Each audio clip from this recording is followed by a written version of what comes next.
Hello everyone, today we're taking a look at the AvionRC Ikon 3. This also comes in a 3.5-inch version, which, as I've said many times in the comments, means with a larger prop, you'll generally have larger efficiency, you'll have more thrust, so bigger punch outs.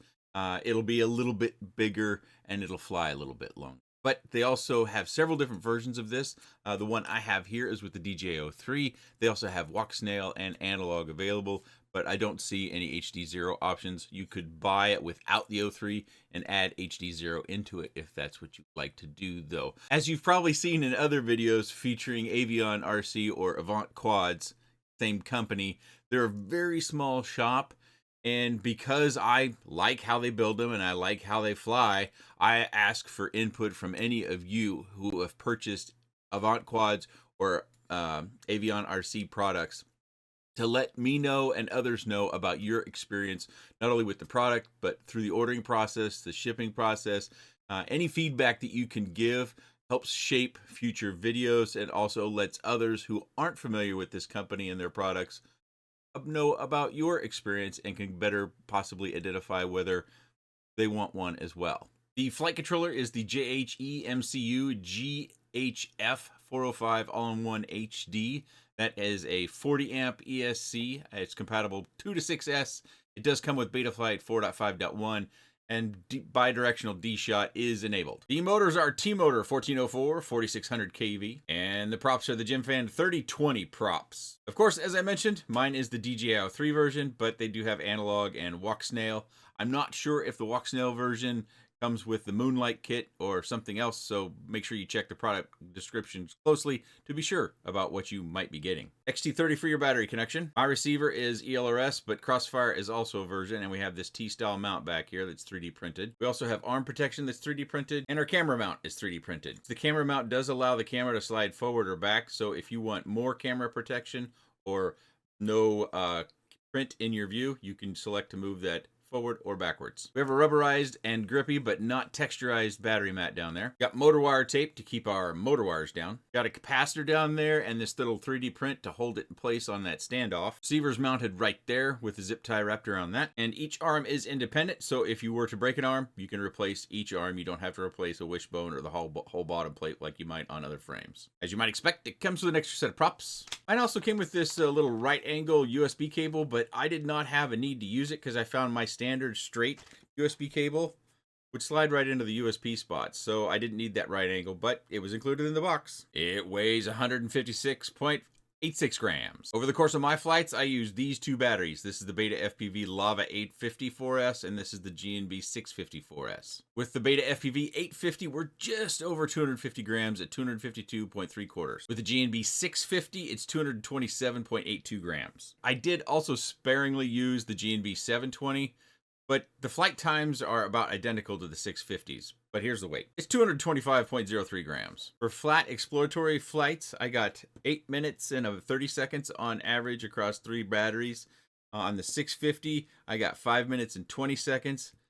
Pretty much the same on the 720. A battery I don't have out that puts us way over the 250 gram limit is the GNB 930, which gives me about 10 or 20 more seconds than the 850 from Beta FPV, so I don't think it's worth flying that 930. The arms are 3.5 millimeters thick and about 7.5 millimeters wide. The front plate runs from the front to the rear arms, and then you have another plate here that comes from the back or the tail section that just runs to the rear arm, and then you have a plate across the arms in the front to kind of secure everything down. And they are using press nuts as part of the assembly process. Top plate is 1.5 millimeters thick, or thereabouts. Bottom plate is 2 millimeters thick. And the rear bottom plate is 1.5 millimeters thick. So obviously this is the view that we have in the goggles. We can see the Betaflight OSD. I've got the elements that I use placed in the positions that I use on this channel so that those of you that revisit the channel and you're looking for that information know right where to look each and every time. So AvionRC or Avant Quads, as I started the video with, is oftentimes a company that I recommend. So I'm always looking to make sure that they haven't fallen off in some way, whether it's customer support or something like that, or their shipping delays, because my understanding is they ship DHL, and DHL shipping for me is pretty much the fastest shipping that I can get. And that right there, that swoop down where I overcorrected, went really high, I used this video just for that. Because every time I've watched this particular flight back, that was a moment that actually brought a smile to my face, because it's just one of those mistakes, and you're just so happy that you didn't smack into something really hard and then make your heart break because you broke a quad or something like that. So I just held the dive part of that too long, and then nearly smacked right into that cement seat we have right outside that fire pit. And in my moment of panic, you know, I hit the throttle a little too hard and I ballooned way up. But otherwise, I think this flight does show how it performs, at least in my space with my fingers at the controls. Speaking of my fingers, I do pinch or hybrid pinch. So if you're interested to know that, there it is. Every once in a while I do get that question. I think sometimes we need to try things that are different in order to continue our flight progress. For me, I started out as a thumber. And after, I can't remember, it's been too many years ago. I don't know if it was 8 months or 6 months or a year of flying thumbs, I switched over to pinching. And it took a while. It took 6 weeks to kind of get used to it, and it became more and more comfortable over time. But ever since I kind of did that, I started feeling my control, how I was able to get all quads to go where I want them to go. I didn't feel like I got out of shape, and I was struggling to get back in shape as much. I've just stuck with it, and so that's now how I fly. I fly with my fingers kind of pinching, or one on top and one on the front side of the sticks, in that kind of hybrid pitch format. Now, AvionRC or Avant Quads quads, you'll still find the Avant Quads website up, but I don't believe they're taking orders. They had some dispute or something with PayPal. So if you're looking at this product, and I will have a link that's an affiliate link down in the video description, as well as I have a coupon code for any bind and fly on AvionRC's website. Just use the coupon code Nick Burns, put a space between the Nick and the Burns, and that will get you 5% off any bind and fly. That does not apply for electronics or frames, stuff like that. Their quads are always solid. I like how they're built. They do the little things that I oftentimes complain about with other quads. You know, just doing the littlest tiny thing, like securing the battery lead down to a standoff off the all-in-one. So if you have a terrible crash and a battery ejection, it's not pulling directly on the all-in-one flight controller that's going to run you somewhere between $60 and $100 to replace if you jerk those pads right off. So it's little things like that that they pay attention to. I also think they do a nice job with their tune. By the way, they have 2 PID tunes for this. I like the one I'm flying here, which is a little bit more snappy and aggressive. But if you like something more flowy, I will show you the other one that they worked up on screen. It's just a little bit more relaxed. And if you're a smoother flyer or an exploratory flyer, that might be what you want to do.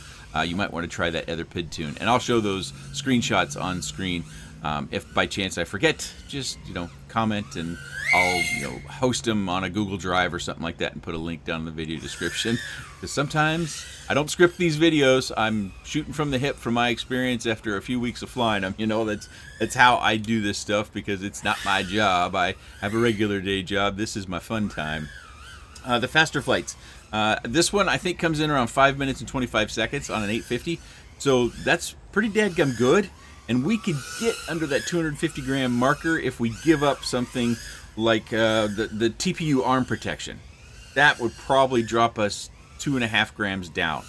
So you could then get under the 250 grams. Now, you might want that arm protection, so that's a choice you're going to have to make. With the 650 in this sort of flight style, I, on average, got about 325. So substantially less flight time on the 650. The 850s will get you more flight time, but depending upon how you want to fly, there are advantages to using a smaller, lighter battery. One is just if you crash a lot. A smaller, lighter battery will have less of an impact and less damage, therefore, on your quad, just because of less overall weight. That can be applied to any case of our flying machines. Less weight, less damage, generally speaking. But I like how their products are built. Like I said, I like how they fly. I think they do a nice job. I have nary gotten a negative comment about their products over the last... how long have they been open? I don't think anybody has said anything more dramatic than I had a crash and a broken arm. I think that's the most dramatic thing I've heard about their products. I do think there was another reviewer... Oh, his name is escaping me now. He does a lot of Betaflight tutorials, and I think he's on the Betaflight development team. I think he had a crash once that I saw in his review video, and an arm broke. And that was maybe 2 years ago? Can't remember, dang it. But anyways, if flights ended there, oh, 5:39 on Ouch. my flight time, so I rounded that down on average. And here's the PID tune that I was flying. And one thing that's going to jump right out to you is they don't use the sliders. I don't know why. I didn't ask that question. I come from that era of beta flight that we didn't have sliders, so it's not that big a deal to me. But those of you that have come into FPV and have gotten used to beta flight having those sliders, that may be something that you catches your eye. So I just want to make sure that's clear. It doesn't bother me, but it could bother you. This is the filter settings page, so I want to give you a shot of that. And then the new PIDs that I kind of called more relaxed. You can see they have circled the different areas that have changed. So we have a little bit of a change in the throttle boost, and well, the motor output limit didn't change. The dynamic idle, anti-gravity, and then of course the PIDs across the board there. And then we have also a change in the D-term filter multiplier. So those are the two different PID tunes. The second PID tune, in my experience, my flying it was a little bit more relaxed. So if you're a smooth flyer, even if you're a freestyler or a racer, depending upon your flight style, you might enjoy a little bit more of a relaxed tune, provided that it still gives you the control that you're looking for. And I thought it was completely controllable. It was just a little bit less responsive. So I'll go over a couple of things really quickly and why I like how they build them. And they're not going to be, I said this as well, they're not going to have the lightest machines because I think their practice is to not design to get the lowest weight or some sort of marketing thing, but they build them so that they will last and so that you can crash them repeatedly and repair them and continue to fly them. So we have, and some of the weight, 2 standoffs here, 2 standoffs here, 2 standoffs here, 2 standoffs here. Of course, one way to decrease weight would be to have less standoffs. You could do like Emax does and do like one in the middle and then nothing back here but this rear 2. We've seen Emax do that. That's a way they could have saved weight if they chose to. But this gives you a very solid platform that your battery sits on, and if you crash, then you won't be breaking the top plate and you won't be breaking the top plate down into your all-in-one or your VTX, depending upon what takes the damage. You can see down here at the bottom, we've got lots of screws for all those different standoffs for mounting our all-in-ones. You can see the wires right down here through the hole. That's one thing that Emax does that they don't do, is Emax has that plastic sheet they now put under the bottom, so if you land in dewy or semi-wet grass, you don't get water through there. So that's something to take note of. Maybe if you've got one of those Emax clear pieces or you've got any sort of clear plastic, just, cut a little square, melt holes, and then you could, I guess you could just use these 4 holes out here, or you could just use a smearing of glue and slide that in there to keep water from getting from down here up there. So something to think about. It's one thing they didn't do. Now it's something that I don't think I've noticed on other quads, but we have different sizes of screws. These look to be M3s, so a little bit more beefy on the arms here, and then everything else is M2. We have button head, and we have the traditional what's the standard head, or maybe it's just called standard head. So some of these are smooth headed, these are the button head ones, and some of them are the standard depth off of here. Of course, you can see out here on the ends where we have the TPU arm protection that they have little washers underneath there. That's a really good idea. Will help to keep those from tearing off there. So those should stay on, as well as just being kind of a cap over the end of the arm. Should be secured pretty well. They shouldn't be going away. The one thing you do have to worry about is if you do a lot of sliding on cement when you come into land, you might want to change out these screws as the button heads wear down as they rub across the concrete, so that you don't get to a point where you can't get your hex driver in there to take those screws out because they've been sanded down by the cement slides. We've got zip ties down here. The wiring's all nice and neat. You can see it had that little piece that I had to straighten out a little bit. We've got little dividers here in the TPU print. Their prints, I always find, well, I find them fine. I'm not much of a printer, so you would have to grade these out. They went ahead and wrapped the cable, MIPI cable, around this standoff right here so that we don't have extra cabling that gets out into the arms or the props and gets cut. So it should stay put, and we've got a little bit of slack in it, so if we do have crashes or anything like that, it's not so taut. It's going to be pulling on either end. Again, wise choice. The VTX doesn't sit directly down onto the all-in-one flight controller. We have a little bit of a spacer so we can get our battery strap in there, and you'll be able to get a new one in there without undoing the VTX. So all well thought out. Their soldering is always very clean. This sounds like an ad, but I think it's been a while since I've done an AvionRC product review. So I'm just kind of going over those things for viewers that might not remember. Sometimes I don't remember.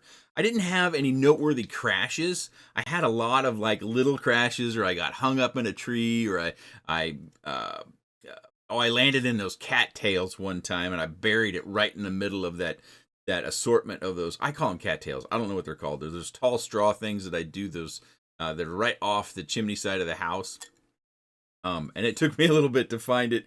Of course, a lot of grass tumbles when I would be flying too low along the fence pass, and I would catch an arm on that little hill that comes up on one side, or I'd just get generally too low, and then I would just clip and tumble. No damage to report at all, other than it just got grass stains on it. And that's good. So that's really my review of the Ikon 3. Again, just to sum up for those that are scanning through and controlling what you see in your time, they're not going to be the lightest quads on the market. They're not going to be the absolutely most outrageous flight time or performance quads. They are solid quads, built well.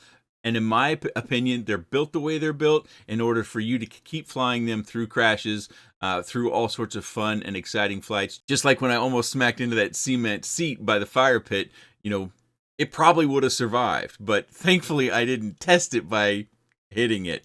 But if you do have one of their products, please let me and everyone else who is watching this video and looking at one of their products know about your experience, not just your experience with the quads, but your experience placing your order, your experience with shipping, any sort of customer support interactions you might have had. That's all very valuable information, because the comment section on videos do shape my videos and the things I say and my position on things going forward. So it's always really good, valuable information. And AvionRC is a pretty small company, so they might be one of our smallest FPV companies. So I'm always kind of keep track of everyone who buys a product and their experiences. Don't forget, I have that coupon code for 5% off, Nick_Burns. You can use that on any bind and fly. It'll save you 5% off. And their quads are not going to be the cheapest either. That's one other thing I probably should have said earlier in the video. So you pay for it. They're not the most expensive, nor are they the cheapest. So it's somewhere in the middle there. But if you have any comments, questions, suggestions, or otherwise, please let me know down in the comment section below. That thing I've been talking about 2 or 3 times in this video. I appreciate your time. And thanks for watching.